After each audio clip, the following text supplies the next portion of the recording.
FAZUA RIDE60 German superlight e-bike drive system. I'm impressed.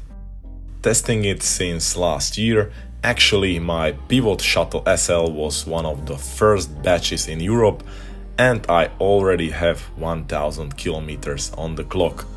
In freedom units, it's something like 9000 football fields and 4000 school buses together, and it's going strong. But one thing is putting the whole experience down, and it's the controller. Luckily, new updated controller is here.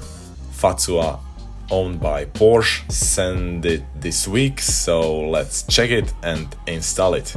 The older one on the left and the newest one on the right. Problem with the first gen was it has feel like Chinese toy, the complete opposite of premium product placed on 10,000 plus euros bikes. Sometimes it's stuck, it did not return, there is a huge play and you have to push it in direct way, otherwise it did not apply any action. The newest one, it's hard to spot the difference. At first, you will notice a little spacer in the gap which helps to not overtight the clamp. Visually, you can see also difference on tapered circle. On the older one, it's matte and the newest one has this part glossy or shiny. Sound-wise, it has a nice, a little louder, crispier sound like when you crack carbon frame after warranty period.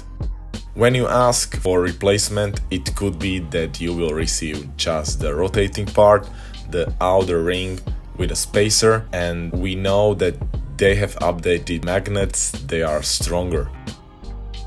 Installation is quite easy, no special tools are required.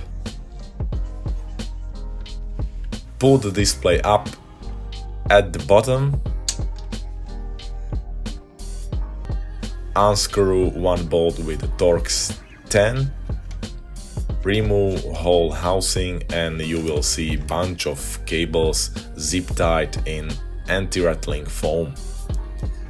So gently pull it out, cut 2 or 3 ties, and the thinner cable is the one we are looking for.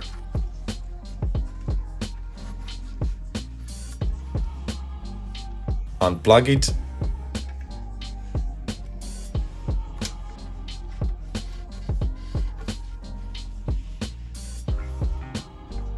and replace it with a new controller. Zip it back,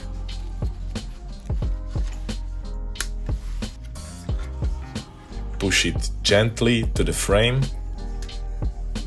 pre-install the screw and latch to the housing and push it to the frame hole.